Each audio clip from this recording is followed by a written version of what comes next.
এ বাড়িতে খাবার দাবার কেমন, আমরা কি কি খেলাম, সাথে আমরা যা যা মজা করলাম সবকিছু নিয়ে থাকছে আজকের এই ভিডিও। হ্যালো এভরিওয়ান, সবাইকে নমস্কার আর আসসালামু আলাইকুম। কেমন আছেন সবাই? আমি কিন্তু অনেক ভালো আছি। তো আমি আর মিথিলা এখন চট্টগ্রামের ট্রেন স্টেশন থেকে সোজা সিলেটের উদ্দেশ্যে রওনা দিলাম। তো আমরা প্রায় 8 ঘন্টা জার্নি করার পরে ভানুগাছ নেমে গেলাম, কারণ আজকে আমরা ভান্ডারিগাঁও নামে এক গ্রামে যাব।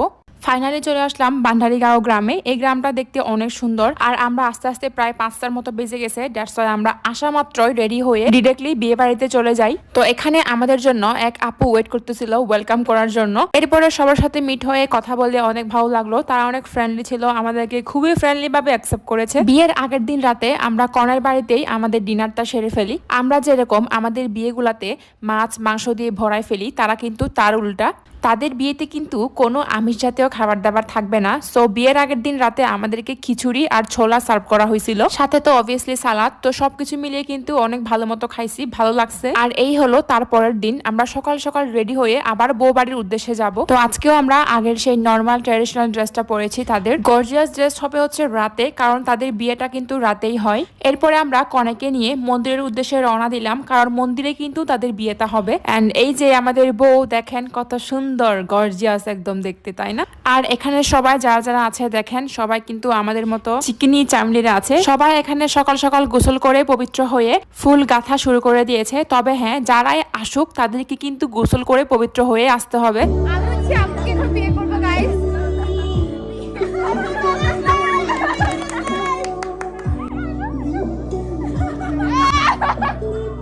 তো যাই হোক, এবার আসি ফুলের গাঁথা নিয়ে।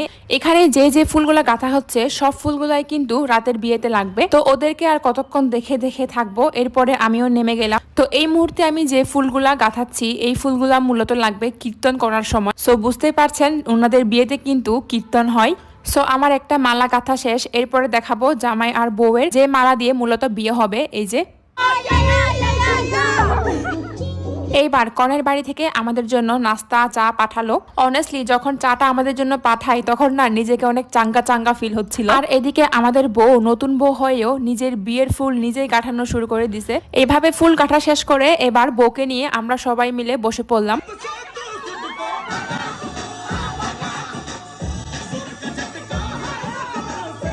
তারপরে সবাই মিলে বউ সহ নাচা শুরু করে দিল, তাদের ট্রেডিশনাল মণিপুরি নাচ।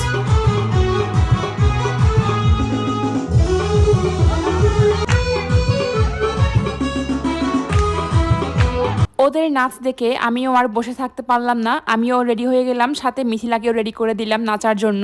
অনেস্টলি তাদের এই নাচটা আমার কাছে অনেক ভালো লেগেছে। দ্যাটস ওয়াই আমি আর মিথিলা জয় নিয়ে নিলাম ওদের সাথে। যদিও পার্সোনালি আমি নাচতেই পারি না বলতে গেলে, তারপরও ভাবলাম নতুন কিছু ট্রাই করতে নেই মানা। এইভাবে নাচ গান শেষ করে অনেক মজা টজা করার পরে চলে আসলাম এখন কনের বাড়িতে খাওয়ার জন্য। তো বিয়ের আগের দিন কনের বাড়িতে হচ্ছে গ্রামের সবাইকে এইভাবে খাওয়ানো হয়। তাদের মাস্ট নেসেসারি ডিশগুলো হচ্ছে মাছ থাকবে, সবজি থাকবে আর ডাল থাকবে। তো তাদের নিরামিষ টাইপসের খাবার হলেও আমার কাছে না একদম জমে গেছে। আমি এরকম টাইপসের খাবারই পছন্দ করি পার্সোনালি। খাবারের থেকেও বেশি তাদের বিহেভিয়ার এত বেশি ভালো, আপনার মন প্রাণ সেখানেই রয়ে যাবে। তো দুপুরের খাবার শেষ করে এবার আমরা রেডি টেডি হয়ে আবারও সেজে গুজে নিলাম। এখানে আমি তাদের ট্রেডিশনাল ড্রেস পরেছি, খুবই গর্জিয়াস। এই ড্রেসটার দামই হচ্ছে প্রায় 18 থেকে 20,000 টাকা সবকিছু মিলিয়ে। আর মজার ব্যাপার হচ্ছে, আমরা আজকে যে যে ড্রেসগুলো পরেছি সবকিছু হচ্ছে এই যে আমাদের সবার প্রিয় রিয়া দি আমাদেরকে স্পন্সর করেছে। খাগড়াছড়ি থেকে চিটাগং থেকে আসার জন্য অনেক ধন্যবাদ।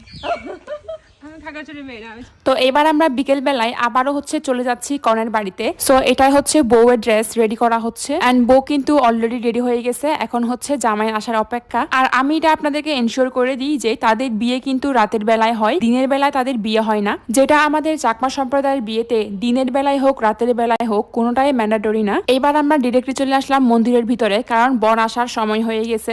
আর আমরা সবাই ওয়েট করতেছিলাম যে কখন বরকে দেখবো, কখন বরকে দেখবো। সো দেখেন, বলতে বলতে কিন্তু জামাইয়ের বাড়ির লোকজন এসে হাজির। সবাই সাদা পাঞ্জাবি সাদা ধুতি পরা, দেখতেই কতটা শুভ্র লাগে। আর এই কীর্তন কিন্তু তাদের বিয়ের সাথে ওতপ্রোতভাবে জড়িত, কারণ কীর্তন শুরু হলেই বর বিয়ের স্পটে আসতে পারবে। সো দেখতেই পাচ্ছেন বড় কিন্তু ছাতা মাথায় করে চলে এসেছে। ছাতা মাথায় করে নিয়ে আসার মানে হচ্ছে আজকের জন্য জামাই হচ্ছে রাজা। সো সকালবেলায় যে ফুলগুলো আমরা রেডি করেছিলাম ওই ফুলগুলাই মূলত এই যে আমাদের কাজে লাগতেছে। তো এখানে যে কলা গাছ আর কলসি দেখতে পাচ্ছেন এগুলাই হচ্ছে মূলত এন্ট্রি গেট। তো এন্ট্রি গেটের দায়িত্বে ছিল এক দাদু। তো দাদু থেকে অনুমতি দেওয়া শেষ হলে এবার জামাইকে পা ধুয়ে দেওয়া হবে। তো এখানে যে পা ধুয়ে দিবে সে অবশ্যই বউয়ের ভাই হতে হবে এন্ড অবভিয়াসলি আনমেরিড হতে হবে। এরপরে জামাইয়ের সাইড থেকে বকশিস দেওয়া হলো।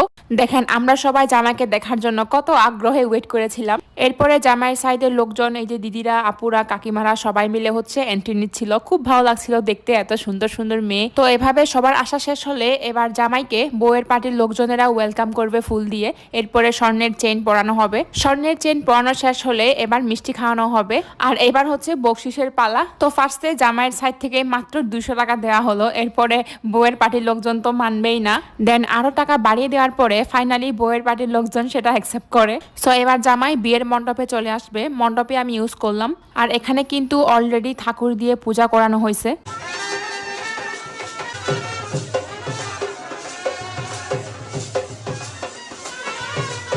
আর হ্যাঁ, তাদের বিয়েতে কিন্তু জামাই আর বউ দুজনই হাসতে পারবে না। তো এইবার বউ চলে আসলো বিয়ের মণ্ডপে। আর বউয়ের পরা যে নিচে যে স্কার্টের মতো যেটা দেখতে পাচ্ছেন এটার নাম হচ্ছে পোলো, যেটা বিয়ের সময় ব্রাইডালরা পরে থাকে। এন্ড এই ড্রেস কিন্তু অনেক বেশি এক্সপেন্সিভ, কজ বিভিন্ন দামি দামি কস্টিউমের মধ্য দিয়ে ডিজাইন করে বানানো হয়। আর এবার হলো তাদের মণিপুরীদের কুচপাতা দিয়ে জামাই আর বউয়ের দুজনের হাত বেঁধে দেওয়া হলো। এরপরে হাতের উপরে রেখে দেওয়া হলো একটা থালা। থালার উপরে আছে কলা, চাউল, এরপরে সাদা কাপড়। আর এখন হচ্ছে মূলত আশীর্বাদ নেওয়া হবে। ছোট বড় সবাই তাদের সামর্থ্য অনুযায়ী আশীর্বাদ করতে পারবে।